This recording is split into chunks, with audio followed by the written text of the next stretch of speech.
Hello and welcome to Story Radio, the podcast for readers, writers and lovers of short stories. This month on Story Radio, we are talking to Kate and Greg Mosse.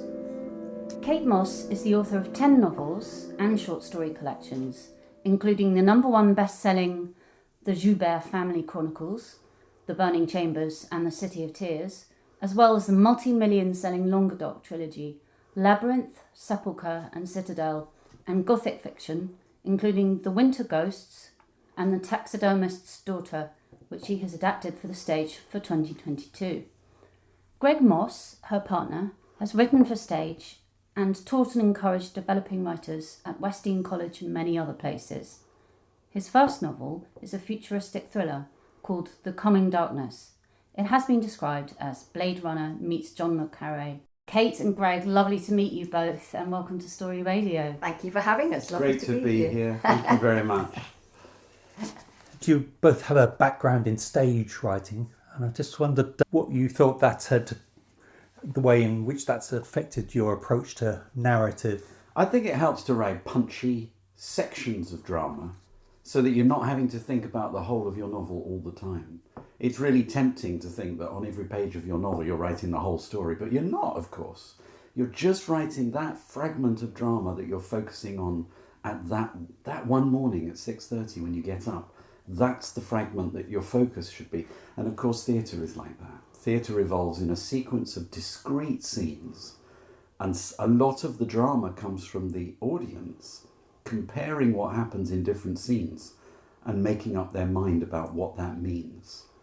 In a way, it helps you to understand that writing for theatre helps you to understand that the text is the evidence and the audience is the jury. That's really lovely.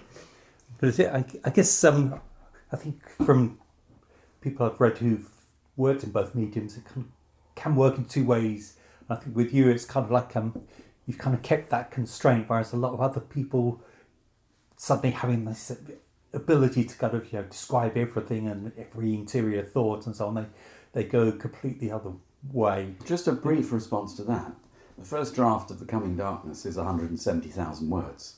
The published novel is 98,000 words. So clearly I did exactly what you just said. And was it other people's response that made you trim it back? It goes like this. First draft, mine, and then I rewrite it. Second draft, so I'm probably down to about 145,000 words then. I showed to Kate, and she had some brilliant editorial ideas. The next draft goes to my agent, and now I'm down to about 125. We do some more work, well, I say I do some more work on it, and we're down to about 112 when I give it to my editor, brilliant editor at Moonflower, Christy Doherty. And with her excellent, concise, scalpel-like notes, it ends up at 98,000. So it's a repetitive process of refining. Did you find it difficult? No. Letting go of those things? No, not at all. Some of them will be in The Coming Storm, which is the sequel that I'm currently writing. And other things were just exactly as you described it, over-elaboration. And also, I think it was the thing that happens when you're writing a novel is that at certain moments, if you're like Greg and I, where we've worked with words and, for all of our careers, we've internalised an enormous amount of editing and how you structure and do all of those things. So there is a sense when you write that you are discovering the story. I'm not a planner in that kind of way. I know the sort of novel I'm going to write, how it's going to play out, and I know the sort of characters I'm going to have. And I usually have a beginning point and an end point. But I don't really have anything else more than that when I start. So I tend to write quite a lot more than I need and then pare it back. And it was so fascinating watching you do that, because I have too much internal dialogue with people and you had almost none, because you're used to writing words for actors because they bring that, whereas I'm used to having to put everything on the page. And so when I was writing for theatre, I was putting too much of the internal stuff in my descriptions and my stage directions, because I have never had actors doing that for me before. So we had the opposite experience, didn't we? That's a really good additional thought. Yeah. What we call in the theatre the subtext, the thing that is not said, but which everybody knows was almost said. Yeah. Yeah, I think that's you can quite often just spot people who have written for stage just from the way that subtext works, whereas it does tend to be a bit more vocalised. Also, somebody said dialogue oils the page. I don't think it was Agatha Christie, but it was somebody very celebrated. And it's true, isn't it? When you open a book and it is 100 pages of dense prose without dialogue, it's just action and description. It's a bit dispiriting, isn't it? Because there isn't that change of rhythm that you get from allowing the different voices of the different characters into the text. I mean, but the thing that I found that was quite strange, having done the adaptation of Taxidermist's Daughter for the stage, which was on this April. It opened this season here, which is Festival Theatre, which was an amazing experience for me. Extraordinary. It was just a new experience as well. But what was very interesting, writing a novel at the time, was that I had stripped back so much that normally description is a very large part of what my readers love. And there were some scenes where there was no description at all. I'd forgotten to say where they were, because I'd got so used to just the words in somebody's mouth. And that was quite interesting. I could see that, I then had to, I need to put some stuff back in here now. And I've just actually written a scene, darling, when you were in London, a chapter today, pretty much all dialogue.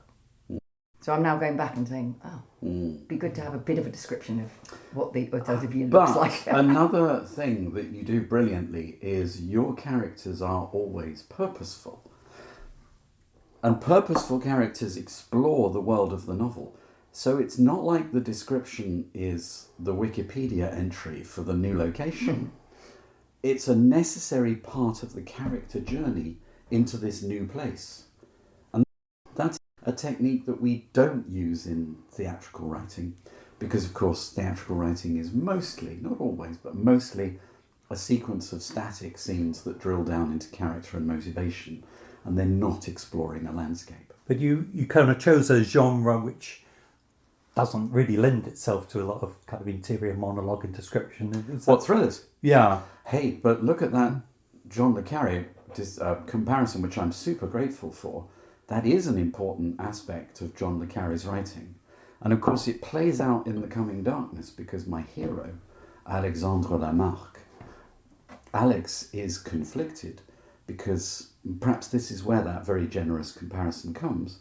He's conflicted because he isn't certain that he can trust the orders he's being given. And if the orders that he's being given aren't trustworthy, it means that he's not the good guy after all. Yeah. Now, of course, it's a thriller. So in the end, he must be, right? You have to read it and find out. I still have many questions. I need to read it again, I think. How does your approach to world building compare? Have you learned things from each other's approach? I think the thing is that we have always been very closely working together, in that, I worked in publishing and Greg worked as a reader for me. Greg had been an interpreter in Paris. I didn't help it with that in the slightest. But we've always talked about our ideas, but we're very, very different writers. And so the thing is that the way that I research, history is my thing and that I love. And the way that I write and build a world is completely different from the way that Greg does it. And in terms of the way that you write, it's completely different from the way that I write it. And that's, of course, why we can be good editors for one another. So I would say that we don't learn things from each other in terms of what we would take into our own work. What we do is bring our different sensibilities to editing and reading each other's work, because we would never have written it like that. And that's why I think it works so well. A really clear difference, Tabitha, is that Kate is a brilliant researcher and assembles everything that she needs before she writes the novel. Whereas I look for things as I go, as I find that I need them. And that's very different. So different. So different. Sort of hunt and peck versus, I don't know, perhaps building a nest. I'm not quite sure where I'm going with that. Building a nest and collecting for the winter, because writing a novel is like a long, enduring winter. I think that is it. And actually, it's, for me, because although at the moment, because that's the label, I'm always described as a historical fiction writer. I don't think of myself like that. I think of myself as an adventure writer. And so pace and jeopardy and momentum and forward movement are fundamental. And that's very different from a historical novel where actually it's about gently building the landscape. So I need to know, for me, to write in the way that I do. Firstly, I do all my research. I don't hire that out to wonderful PhD students or things like that. I need to do it myself because quite often in the research I find things that I know I can use. But secondly, I need to have all of that at the front of my mind so that when I start to write, so if I'm right, both Greg and I might be in our different ways writing a chase scene, but for me, I need to know precisely what everybody's wearing, precisely what the landscape looks like, because it makes a difference to how you write the scene. If you're writing historical fiction, if you don't know what people wear on their feet, then can they run? Can they climb a tree? Can they get out of the window? These things are really fundamental to how you write the scene. You can't just add that afterwards. Whereas obviously if you're writing something more contemporary or even in the future, you kind of almost, it's not, the wonderful phrase that you've used, that it's like now but more so. Whereas when I'm writing about 16th century, it really isn't. So I feel I have to be able to see that world before I start. Yeah, I think there's certain key details that you just managed to pick out, which really it's just that difference that kind of just shows you somewhere else. Yes, and you don't need a lot. That's the thing about research, historical research, is that you need to put enough on the page so that the reader knows you know everything. So you don't need to describe every single thing a character's wearing in order for people to feel that they're in the 16th century. But you do need to, the book I'm writing at the moment is set in the early 17th century. And this sounds a tiny thing, but of course it's very significant that ruffs suddenly were not being worn. Flat collars were being worn. I was writing a scene where somebody's having their throat cut, and that's very significant because it's much easier to cut someone's throat if they've got a flat collar than if they've got a ruff that completely covers their neck. And these things sound so tiny. So it's not describing the ruff for the sake of saying, I know they don't have a ruff or they do. It's, those things and you put them in because actually they're part of the plot. And they're discovered because the characters come across them in their purposeful through the plot. When I'm writing a scene and I describe somebody wearing a belt, if there is no significance to the belt, I won't necessarily mention that because all it says is that I've looked at enough pictures and know that every single judge would wear a belt.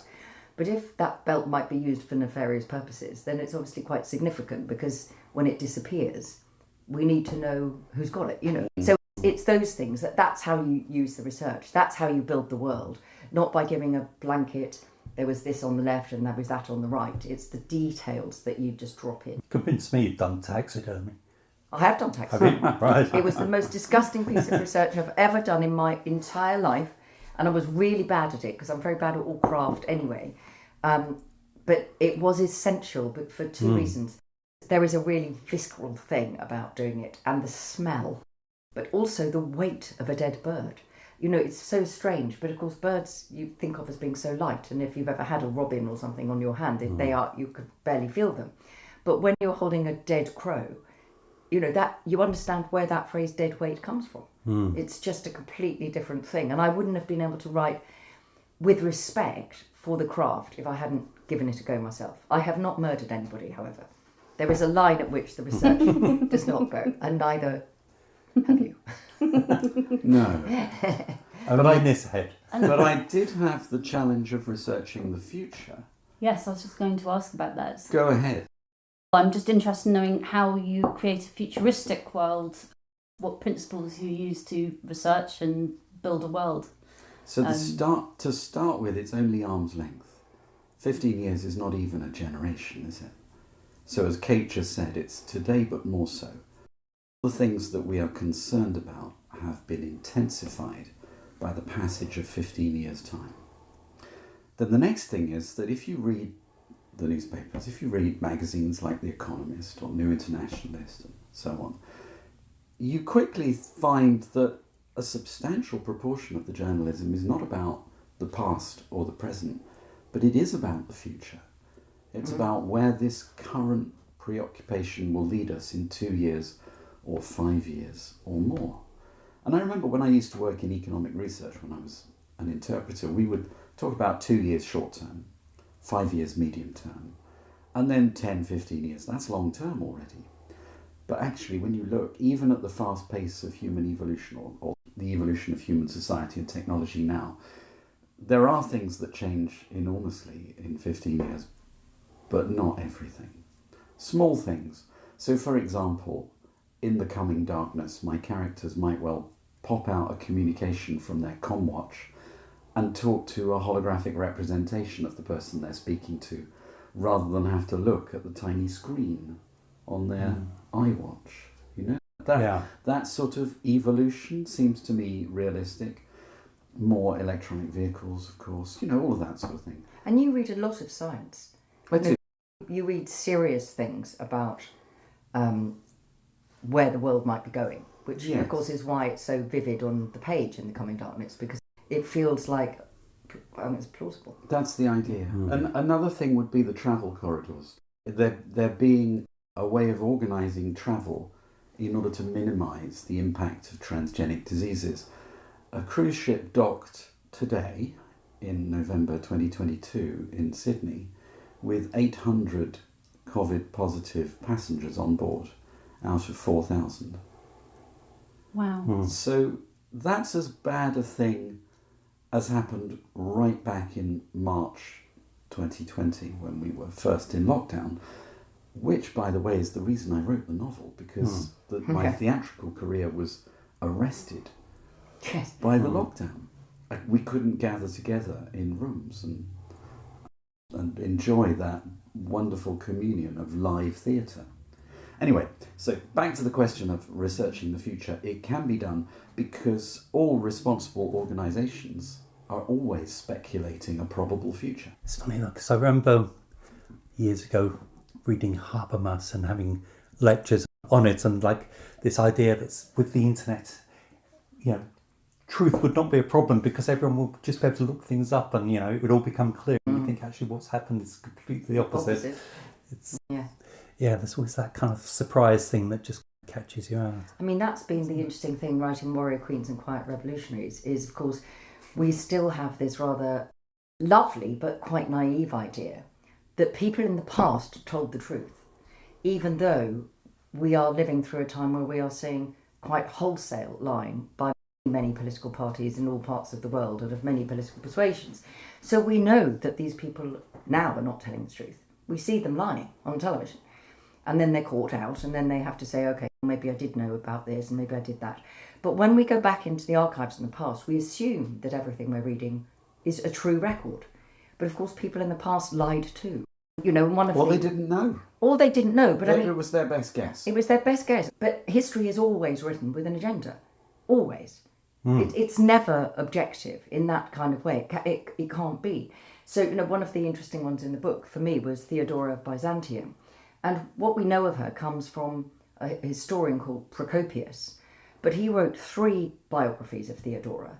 One, she's a complete harlot and, has slept her way to the top and she's a disgrace. The next one, she's the most wonderful woman that's ever lived and is being a beautiful wife to the emperor, and this is all terrific. And then the third one is about half and half. Now, if we only had one of those, that would be the view of Theodora of Byzantium, because it's the only record there is. But all of them are seen through the eyes of a man who didn't feel women should be speaking in public. So that's the thing that's quite interesting, I think, about, when writing this book was, in a way, we know we have to make assessments now and read round subjects to get as wide a range. But we accord to the past a sort of honesty that wasn't there. Don't you think writing about a near future, something slightly speculative, like The Coming Darkness, writing things set in the past, writing this brilliant non-fiction, Warrior Queens, they're all in the domain of critical thinking in a way, aren't they? Yeah, totally. And also, it's the same thing, isn't it, about what you choose to shine a light on. I mean, one of the things that's very interesting for me with Warrior Queens has been essentially there are 3 different types of history, reasons within history why women are left out. One is just almost all history has traditionally been written by male commentators, and they think what women were doing mattered. Or deliberate erasure. So they someone else taking the credit, stealing the credit, essentially. The middle one is, okay, there were 1 or 2 women, but they were just there. They weren't doing anything, and that particularly happens within science. So, women's work being routinely They were washing the test tubes. Yeah, exactly, or holding the coat or making the tea. And then the third one is, okay, there were some women there, and some of them were doing something, but they were the exception that proved the rule. And that's quite interesting as well, so that whenever, you hear one woman, they're allowed to be exceptional, but all the other women around her are raised out. And that's, the best example of that is probably the Freedom Riders in America, challenging the Jim Crow racist laws in the southern states. And everybody knows Rosa Parks, but she was one of many people. And the narrative has become this one person did it, not everybody else. And so that's been very interesting. Starting to, not only discover all the women that have been airbrushed around the women, all the women who've been airbrushed all together, but also the way that certain women are allowed to only be one aspect of themselves. Florence Nightingale is a very good example of this. She's allowed to be the lady with a lamp, but she's absolutely not allowed to be the brilliant statistician she was. She actually invented the pie chart, extraordinary love, but also she had some really appalling views on race and empire, and wrote very freely about these things. And one of the things that's really important is you have to put all of everybody back in history, otherwise you don't get a true picture of history. You can't just put the people you approve of back. You have the parallel, in your historical novels, you have the parallel thing that you do put on stage. For example, in a very important character in The City of Tears and The Burning Chambers is Admiral Coligny, so the leader of the French armed forces, a Huguenot, a Protestant, on sort of the wrong side of history because the Catholic faction is going to take over. Yeah. And he's a real person, and you have to be very sparing how you put him on stage so as not to falsify the sparse historical record of who he was. That's right. Or make it easy, which is these are the goodies and these are the baddies. And that's always been very important to me, obviously with Warrior Queens, but in all of my fiction, so particularly in Citadel, which is partly set in a women's resistance unit in the Second World War. And there is enormous evidence of a great deal of sexual assault that was in the right team. And the only way you can kind of deal with that is, in fiction, is, one of these appalling men who is, appalling, but he is on the right side, he's in the resistance, and all the rest of it is, I gave him a gun and he didn't realise he picked up the wrong gun, and when he fired it, it broke his nose. That's all you can do, But it's the same thing about it doesn't help anybody to simplify it, and we see the consequences of simplification at the moment. We do. That it's this is black, this is white, and we can see where that's led us. Again, that's a writerly issue, but also a research issue, isn't it? Because you want to create a dense web of character, volition, and outside events. And the denser it becomes, the cleverer you have to be to achieve clarity in the climax of the story. Anyway, we've drifted off from your original question. You should crack on. Yeah. I did have a question just about, related to that actually. When you've got a lot of background information to convey, could you talk a tiny bit to our listeners about how you avoid exposition when you're trying to convey some of this wealth of research and thought and looking at future trends and so on in your work?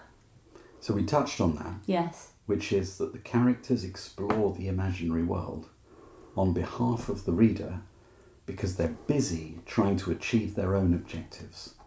And in doing that, they shine a light on what you need the reader to see. Yes, and I do it usually by having an outsider. Because if you grow up and live in a place, let's say Carcassonne, you don't get up in the morning and go, oh, look at that castle. Look at the turrets on the castle. So many turrets. Because you've lived there all of your life. There's nothing to remark upon. There's no possible way of you as a character observing these things as if for the first time. But if you have a stranger who's coming for the first time, that's quite legitimate for the stranger to say, looked up and saw, So it's quite often that, having somebody who has a different point of view, so who is seeing something for the first time, like the reader is. And, for me, that's very significant because people are, I know, people read my novels and then they go to the places. That landscape is fundamental to writing for both my fiction and now my non-fiction. So that is one way. The other way is... Can I add a thing that goes with that, though? When in The Burning Chambers, Minou flees the awful pogrom in Toulouse, that's a city that she knows well, but she picks a route through the city so that they can pass incognito, and then there's the great drama on the bridge whether they will be allowed to cross the river. And these are streets that she knows well.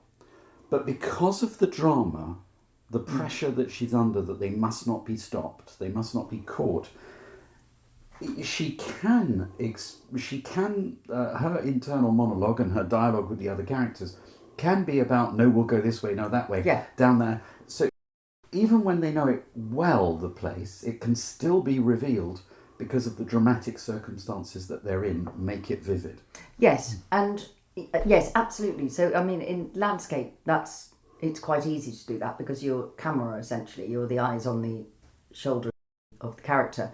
In terms of actual information, that can be challenging because you've done all this research and you want to put it on the page. You want to tell everybody about, Henry IV has done this and, in my case. And then every time you then have to say, but what is the purpose for telling the reader this? If it's just background, you need a bit of context because without that, then the reader doesn't know what's at stake. Also, the texture of the world, the richness of the world. Yeah, but you have to, that's what I wrestle with. I put a lot in and then I pare it away because I think in the end, this is great. There's a whole scene that I'm suspecting I'm going to have to lose because I've done great research and it's a fantastic scene. But when I look at it in the context of the novel, I'm thinking, I'm not sure that it's earned its place. That's the thing. You always ask yourself with research, has this earned its place on the page? Or is it just made you feel more confident about creating that world? Yeah. My impression is that in your writing, the landscape is just integral to it. Whereas I wondered with your novel whether the kind of narrative idea was there and then you were like finding locations to place it, or whether there was the same. It was always bound to be Paris. Substantially, because of my background as an interpreter, gave me those institutions in that great city to start from. How about Libya? So I've never actually visited that corner of Libya that I imagine in my novel has seceded from that failed country after a sequence of civil wars. Because, of course, it's the part of the country, Tobruk, Benghazi and so on, that has access to most of the oil and is therefore a viable country.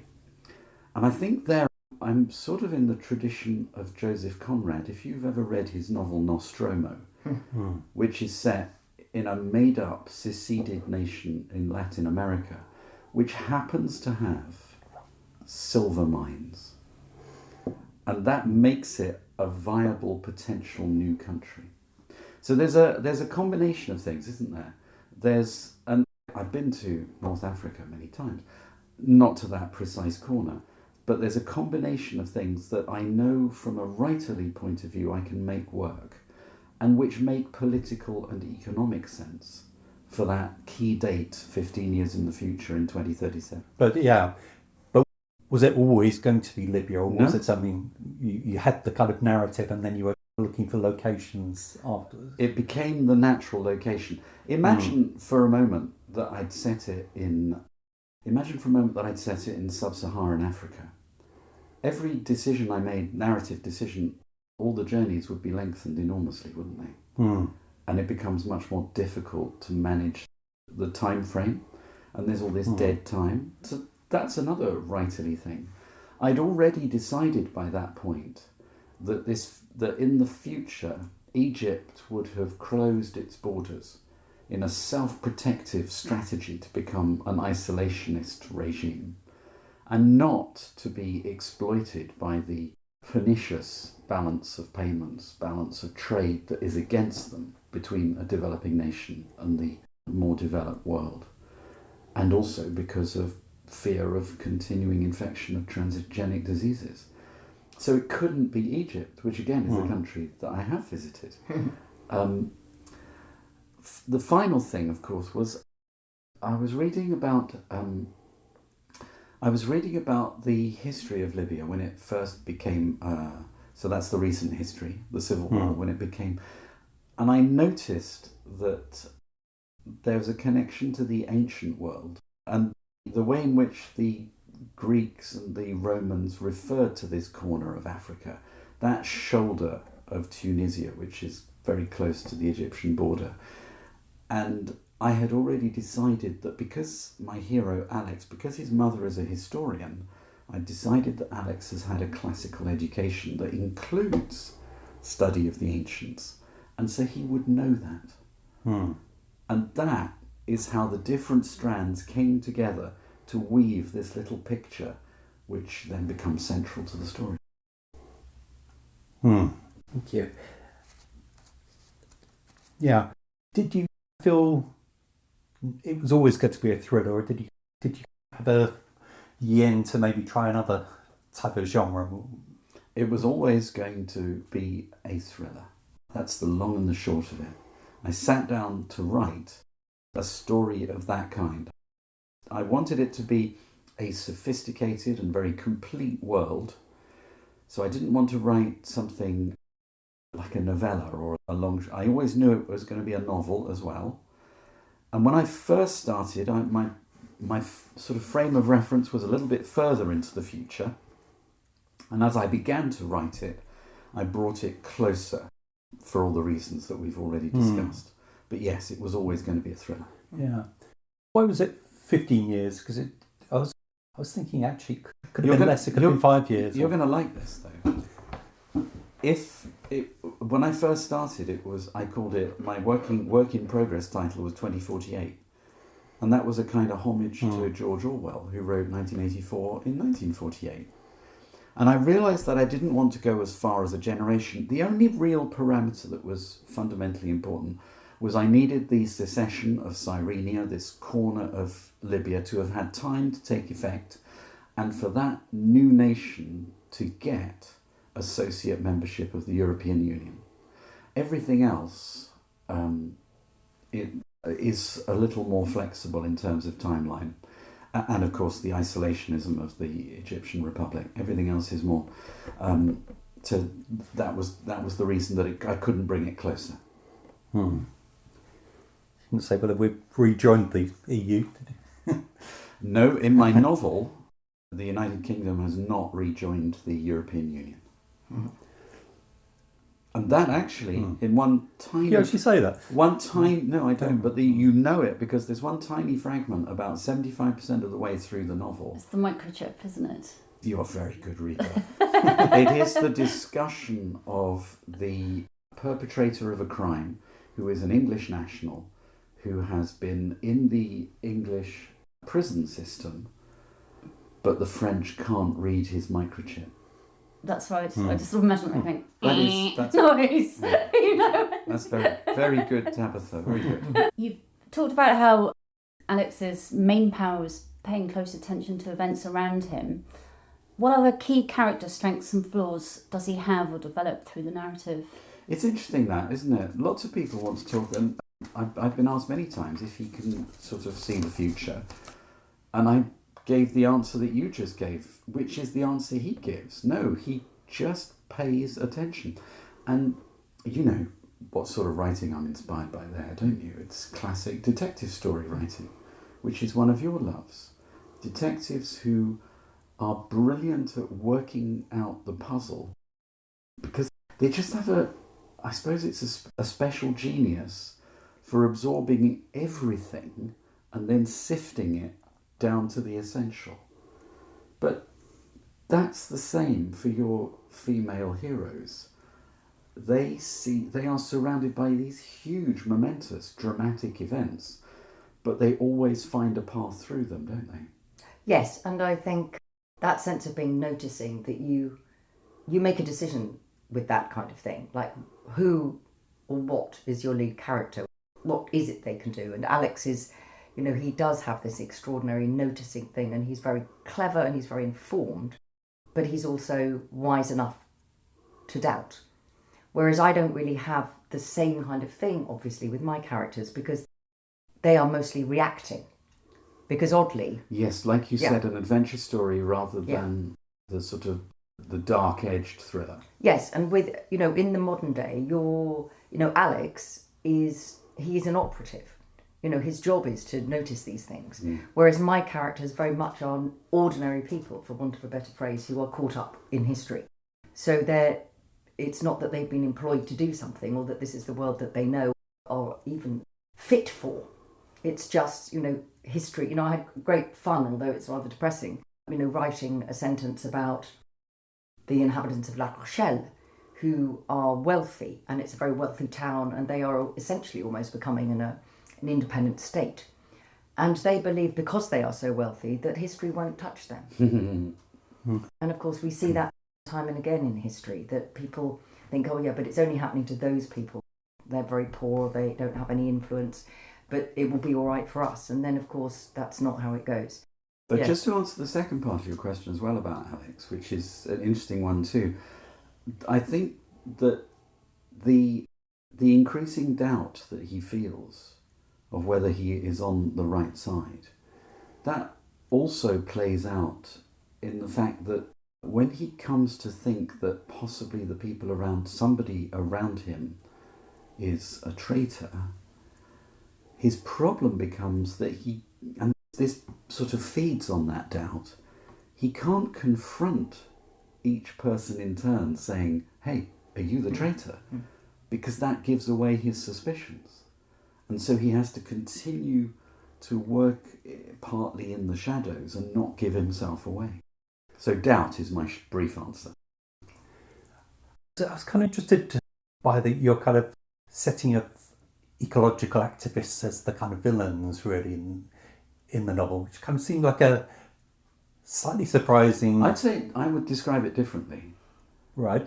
In a hyper-connected world, where we share medical information, for example, our response to transgenic viruses can be very quick and very effective, as it just has been over the last couple of years. In a hyper-connected world in which it's always sunny somewhere, right? The wind is always blowing somewhere. The tides are running. The rivers are running. It's possible for a hyper-connected globe to have a completely self-sufficient renewable energy network, which means that we no longer burn coal or oil. But it takes a hyper-connected world. At the same time, that same world provides a platform for corporations and governments to supervise, perhaps malignantly, their populations, to follow us, to interfere in our lives, to prevent our freedoms. Now those two things are in balance, aren't they? And the terrorists that figure so importantly in The Coming Darkness, they want to end the hyper-connected world. They don't see the positive outweighing the negative. They want to go back to tabula rasa, as you say in the book. That is what they say. Yeah. They basically want to wipe out 50 years of technological advance. And we mustn't talk about how they think they're going to do that. No. Because that's the last quarter of the book. Yeah, it's a bit like kind of the Charles Manson sort of, just throw everything up and, see what comes out, isn't it? I'm going no further. Yeah.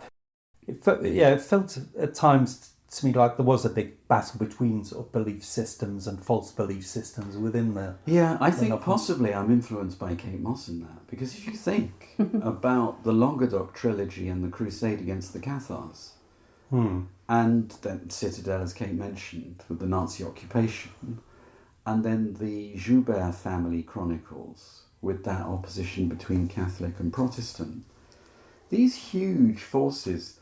One of the brilliant things that you do is you find those hinge moments in history. I mean, I hope to have found one in my imagination in the future, but that's what you do, isn't it? You find a hinge moment in history when things are changing. Yes, and... It is a battle of beliefs. It's a battle of beliefs, and if the St Bartholomew's Day massacre had not happened, and if Henry IV had not been assassinated in 1610, then there would not have been the French Revolution. Probably. can't say for sure, but probably there wouldn't have been. So for me, it's always, I like that phrase, the hinge moment. It's about the moment that a different story could have been told. And the belief systems, as we see today, people believed they were completely right and that the other guys were completely wrong. But of course, it's never about belief. It's always about power. And with it, religious war is never about religion. Or at least it's never about faith. But then within that, within those huge combats for power, you're what you call just now ordinary people. They will never have power, will they? They will always, to a certain extent, be victims of these tides of history. Yes, they will, but also they will make a decision about whether they are going to fight or give in. Yeah.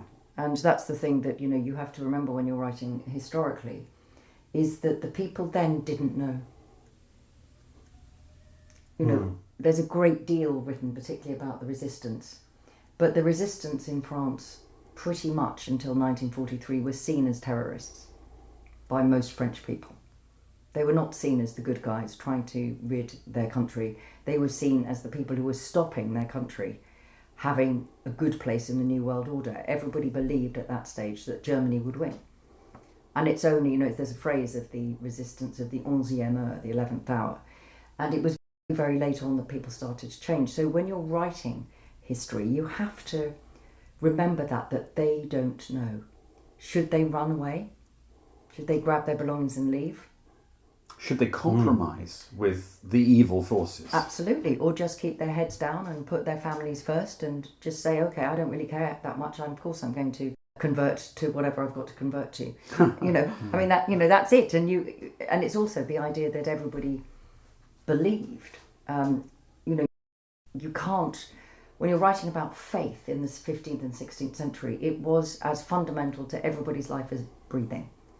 It's not like now when people talk about, do you believe in this or do you believe in that? Do you have a spiritual side? Yeah, belief it just didn't exist as a conversation.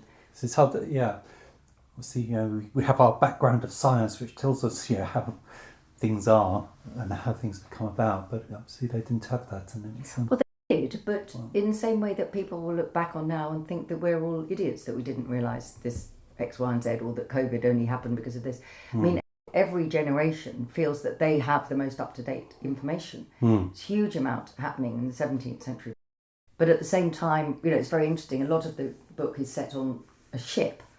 And the new book is set on the ship. Yeah, the new book I'm writing at the moment is set on a ship.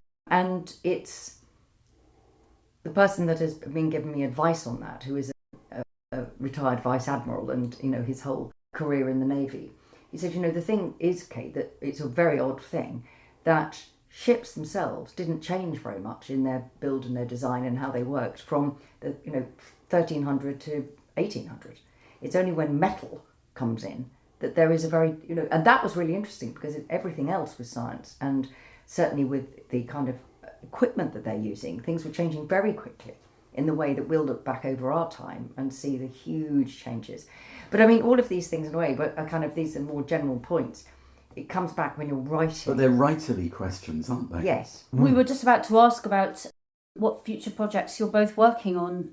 So we'd love to hear more about your book, Kate, and what you're doing next. I believe you're performing. Ah, yes, I am. I'm performing. And Warrior Queens has been just a joyous book to write and to promote, and it's been very encouraging and great that the audiences there's been a lot of men in the audiences, a lot of men asking questions, and the spirit of the book is celebration of the women who should be in history.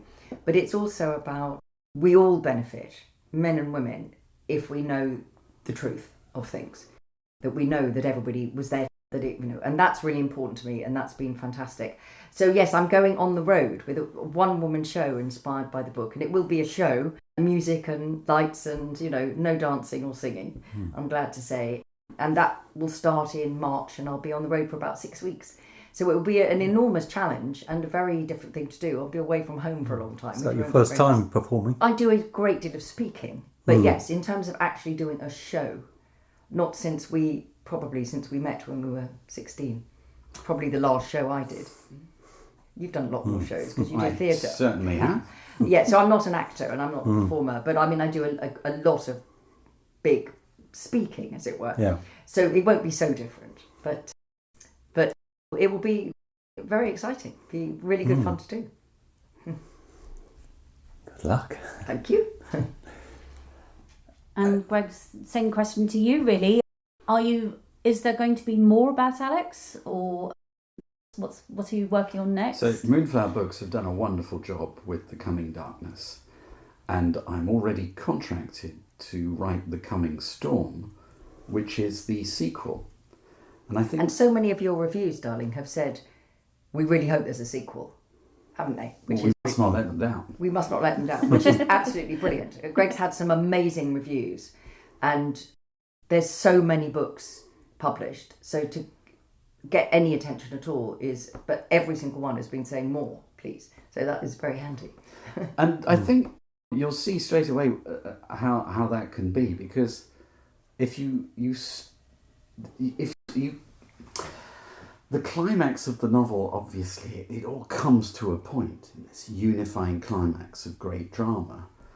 But that doesn't mean that it's all over. It doesn't mean that every potential enemy has been wiped from the board.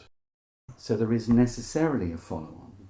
And there's also, and I think this again is perhaps quite a modern preoccupation, but I think it's important too, there is the impact of the drama of The Coming Darkness on my central characters' lives, their emotions, their psychology going forward, which is also worth exploring, I think.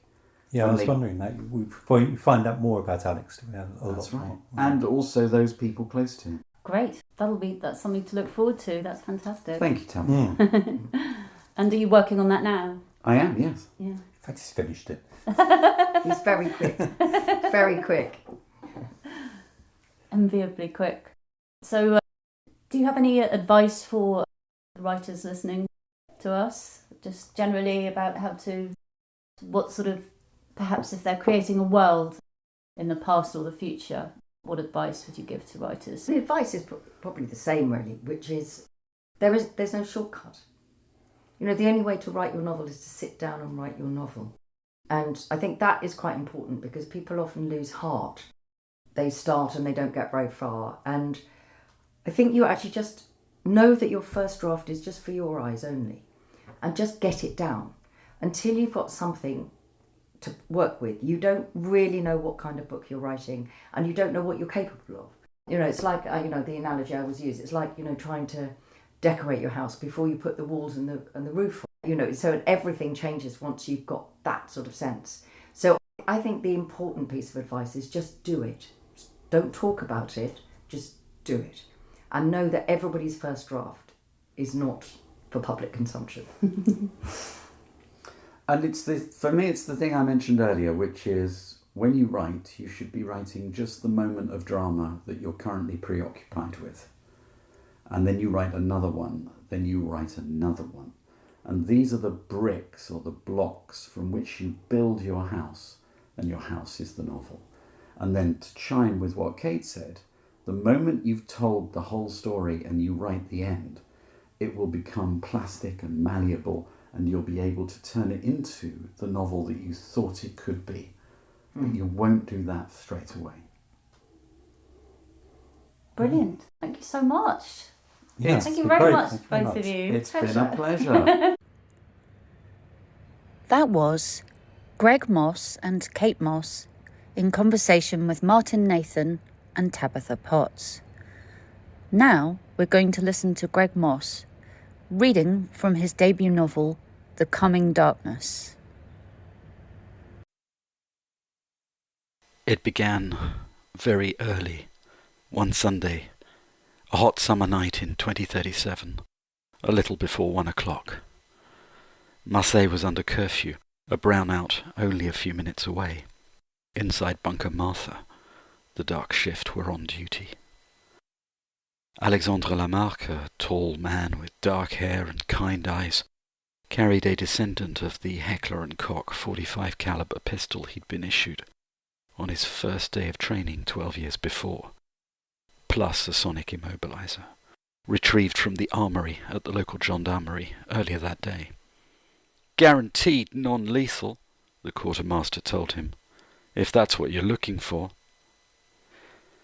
He stood in deep shadow in an alleyway about 50 metres from the rear of the converted U-boat base, a vast structure still known by its World War II code name. Today, it was an international data centre, housing a vast array of servers, computers, switches and routers.